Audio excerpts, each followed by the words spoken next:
जो श्रद्धा तर्क से विपरीत है वो श्रद्धा मिट्टी के ढेले के समान है। छोटे बच्चा हमारे यहाँ घर में संस्कार होते हुए देखता है, पंडित जी एक पीली मिट्टी का ढेला मंगाते हैं, उसके ऊपर एक कलावा बांधते हैं और कहते हैं इसमें गणेश जी की स्थापना हो गई। ये हमारी धारणाओं में है कि हमने कण कण में ईश्वर की व्याप्ति मानी है, लेकिन इसको अगर सिद्ध नहीं करा तो वो बच्चा आपको समझेगा नहीं। जैसे कल मैंने थ्योरी ऑफ इवोल्यूशन बताई थी डार्विन की, कि जो यूरोप सिखा रहा है 200 साल पहले, वो हम कब से सिखा रहे हैं। तो बाली ने अपने छोटे भाई की पत्नी का हरण कर लिया, इस पर राम ने उसे तीर मार दिया छुपकर, और लंका जिताने के बाद विभीषण का विवाह अपने बड़े भाई की पत्नी मंदोदरी से करा दिया। मुझे ये किसी एक सज्जन ने पूछा इसी प्रश्न में, बोले क्षमा 5 बार मांगी, मैं क्षमा मांगता हूं, मैं क्षमा मांगता हूं, मैं राम के बारे में इतना खराब सोच रहा हूं। बिल्कुल कोई दिक्कत नहीं है, सोचिए, क्योंकि जो श्रद्धा कर्म के बल पर आएगी वो श्रद्धा ज्यादा चिरस्थायी रहेगी। राम ने तो प्रकृति पैदा की है, तो राम सबके दुख से इसलिए सहजता से मिल पाते हैं।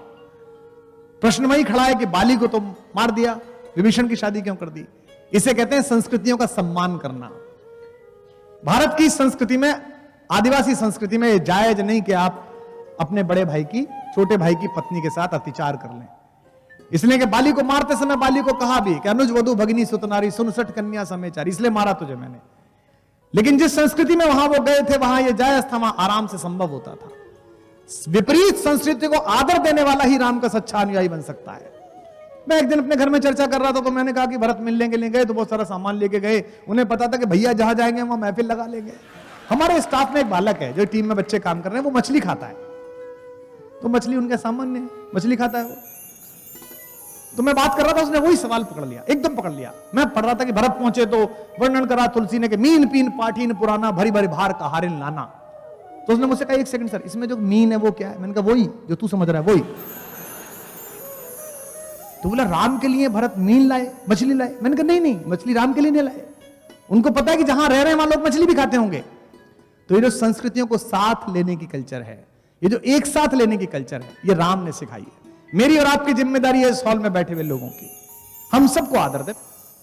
कितने अवतार हुए, कितने पैगंबर आए, तू ना आया तेरे पैगाम बराबर आए। ईश्वर हर बार उतरा और हमने हर बार उसे मंदिर में कैद कर दिया। अपने बच्चों से आप बोलिए कि तुम्हारी उम्र में मैं ये करता था, तो कहेंगे दैट वाज अनदर टाइम, वो अलग समय था।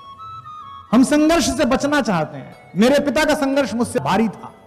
मेरे पिता 11 किलोमीटर चल के पढ़ने जाते थे, मैं बस पकड़ के गया, मेरी बेटी कार में जाती है।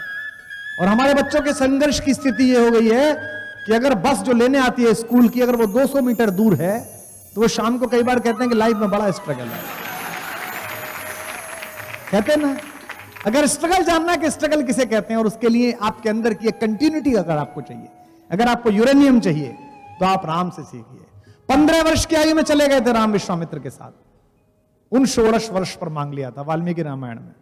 उन 16 वर्षों में रामो राजीव लोचना विश्वामित्र लेकर गए, और उन्होंने कहा कि यदि धर्म में लाभ चाहते हो, दशरथ से कहा यदि ते धर्म लाभम च यशस्य परमम भुवि, अगर चाहते हो कि यश और आपका जीवन पूरे बागे चलता रहे, तो मुझे राम दे दो, बसूंगा रामे में दातुर मरहसी, राम दे दीजिए। तो उसी ने वर्णन किया, दोनों को लेकर चले। विश्वामित्र महानिधि पाई, श्याम गौर सुंदर 2 भाई दोनों चले। 10 दिनों की साधना में विश्वामित्र ने राम को सारे अस्त्र दिए, दंड चक्र दिया, धर्म चक्र दिया, काल चक्र दिया, बला और अतिबला विद्याएं दी। लक्ष्मण को अतिबला विद्या दी जिसमें आंख खोलकर नींद आ सकती है, अर्जुन के पास भी थी, इसलिए अर्जुन का नाम गुड़ाकेश है।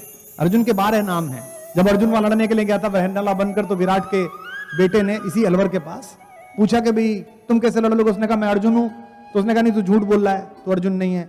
उसने कहा ये हमारे हथियार टंगे हुए हैं। बोले हथियार तो कोई भी उतार सकता है। तो उसने कहा कि 12 नाम तेरे कौन से हैं बता। तो अर्जुन ने अपने 12 नाम बताए कि मेरा नाम भारत है, किरीटी है, सव्यसाची है, कौंतेय है, परंतप है, गुड़ाकेश है। 12 के 12 नामों के बारे में बताया। निद्रा पर विजय पाने वाला। तो लक्ष्मण को अतिबला विद्या दी। जो लोग पढ़ने नहीं जाएंगे, जो लोग गुरु के साथ नहीं जाएंगे, जो लोग अपने से बड़े से नहीं सीखेंगे, उन्हें कुछ नहीं मिलेगा। ये राम की कहानी बताती है। गुरु ग्रह गए, पढ़ने गुराई आए नहीं पढ़ाने के लिए, खुद गए। आजकल क्या है, थोड़ा पैसा ट्यूटर लगा लेते हैं, घर में बुला लेते हैं। संदीपन ऋषि के पास गए कृष्ण पढ़ने के लिए, वहीं सुदामा मिले, वहीं दोस्ती हुई, गुरु रह गए, पढ़न गुराई, अल्पकाल विद्या सब पाई, थोड़े समय में विद्या लेके लौट आए। तो अति बला विद्या दी, जिसमें आंख खोल कर आप बैठ सकते हैं। इसलिए याद होगा, आप सबने पढ़ा होगा, कल मैंने मैथिली शरण गुप्त की बात की थी, उनका जन्मदिन था, कि जब दोनों सोते थे सीता और राम कुटिया में, तो पूरी रात लक्ष्मण पहरा देते थे। जाग रहा है कौन धनुर्धर जबकि भुवन बरस होता है, भोगी कुसुमा युद्ध योगी सा बना दृष्टिगत होता है। इस कुटीर में क्या धन है? कवि पूछता है कि जिसकी रक्षा में रत इसका तन है, मन है, जीवन है, ऐसा क्या इसके अंदर है? तो गुप्त जी जवाब देते हैं, मृत्युलोक मालिन्य मेटने, इस लंका का नाश करने, इस उपभोक्तावाद की लंका को नष्ट करने के लिए मृत्युलोक मालिन्य मेटने स्वामी संग जो आई है, 3 लोक की लक्ष्मी ने यह कुटिया आज अपनाई है।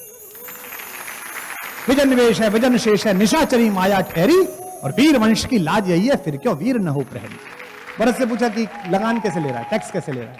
भरत ने कहा कि भैया जैसे हम लोग लेते थे, एक इक्ष्वाकु वंश जैसे लेता है, सूर्यवंशी जैसे लेते हैं। तो राम ने कहा कि सूर्यवंशियों की तरह ही टैक्स लेना, जैसे सूरज टैक्स लेता है, हम सूर्यवंशी हैं। तो उसने कहा सूर्य कैसे टैक्स लेता है? तो तुलसी ने उसका अनुवाद करके बताया, सूरज कैसे टैक्स लेता है। पृथ्वी पर जितना भी पानी है वो हमारी कमाई है, वो जीवन है, उसे सूरज समेटता है, समुद्र से समुद्र का समेटता है, तालाब से तालाब का समेटता है, यहां तक कि हमारी अंजुरी में जो चले उसको भी समेट लेता है, आपको पता ही नहीं चलती। तो वो सब टैक्स ले लेता है, और उस टैक्स के पानी को सूरज अपने घर नहीं रखता, उसका बादल बनाता है और वहां बरसाता है जहां उसकी आवश्यकता होती है, जहां वो पहुंचना चाहिए। तो व्यवस्था ऐसी होनी चाहिए कि जब टैक्स ले राजा, जब राजस्थान सरकार टैक्स ले, तो पता ना चले कि कब कट गया। अभी तो हमें प्रतिपल पता चलता है कि हमारा कट रहा है, तो टैक्स कट गया आपका। राम ने कहा कि राजा ऐसे टैक्स ले कि किसी को पता ना चले। बेटा सूरज की तरह हम सूर्यवंशी हैं, लेकिन जैसे सूरज उस पानी को बादल बना के जब बरसाता है तो सब हर्षित होते हैं, मजा आ गया, क्या बात है। लेकिन उसी पैसे से जब वो फ्लाईओवर बनाए, उसी पैसे से जब वो हॉस्पिटल बनाए, उसी पैसे से जब विश्वविद्यालय बनाए, तो हर आदमी कहे कि स्टेट ने क्या जबरदस्त काम किया है, सरकार ने क्या बनाया है, वाह। उन्होंने क्या कहा? उन्होंने कहा कि बरसत हर्षत सब लखें।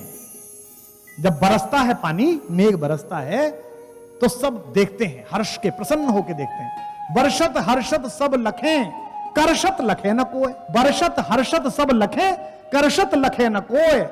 तुलसी प्रजा सुभाग से, प्रजा के सौभाग्य से, भूप भानु सो होय। राजा सूरज जैसा होना चाहिए। अब टैक्स लगे कैसे, किस पे कितना लगे? दोहा सुनिएगा, दोहावली का दोहा। कैसे टैक्स लगता था राम के राज्य में? मणिमाणिक महंगे किए। सब ज्यादा टैक्स किस पर है? होना चाहिए किस पे? ज्वेलरी पर, हीरे पर। जब तक इस देश में एक बच्चा एक वक्त खाना खाता है, तब तक इस देश में यह आवश्यक है कि हीरे पर टैक्स लगे, मर्सिडीज पर टैक्स लगे। तो वो कहते हैं मणिमाणिक महंगे किए, और बिना टैक्स का क्या छोड़ा? सहजे तृण जल नाज। किस बात पर टैक्स नहीं है? तृण, जो पशु खाएगा, जल, पानी पर टैक्स लगना चाहिए। इस देश में पानी जो जीवन की आवश्यकता, उस पर टैक्स है। मणिमाणिक महंगे किए, सहजे तृण जल नाज। तुलसी सोई जानिए, राम गरीब नवाज। तो जन परोपकारी शासन की जो अवधारणा है, उसके मूल में राम विचार है। इसीलिए सबसे पहला जो लेख नवजीवन में 1930 में लिखा बापू ने, उसमें इस बात का जिक्र किया और साफ कहा, तुलसी ने राम की ओर से कहा, जा सुराज प्रिय प्रजा दुखारी। जिस राजा के राज्य में प्रजा दुखी है, उसको क्या दंड मिलना चाहिए? सो नप अवस नरक अधिकारी। विषमता दूर है। राम राज बैठे तरलो का, हर्षित भय गए सब शोका। बयर नुकर काहू सन कोई। अगली पंक्ति ध्यान देने योग्य है, राम प्रताप विषमता खोई। इस पूरे देश में समस्या क्या है? जिन पर है उन पर अधिक है, और जिन पर नहीं है उन पर बिल्कुल नहीं है। इसीलिए नक्सलवाद की समस्या है, इसीलिए पूंजीवादियों के खिलाफ आक्रोश है। राम ने कहा, राम प्रसाद विषमता खोई। सबके लिए मूलभूत आवश्यकता तो वही होनी चाहिए। भारत का संविधान 1947 के बाद जब 1950 में अंगीकृत किया गया, भारत के संविधान की जो पहली कॉपी है, जिस पर पूज्य बाबा साहब भीमराव अंबेडकर के हस्ताक्षर हैं, पूरी संविधान निर्मात्री सभा के हस्ताक्षर हैं, उसके सबसे ऊपर कवर पर लिखा हुआ है कॉन्स्टिट्यूशन ऑफ इंडिया, भारत का संविधान, और नीचे राम दरबार का चित्र बना हुआ है, राम बैठे हुए हैं।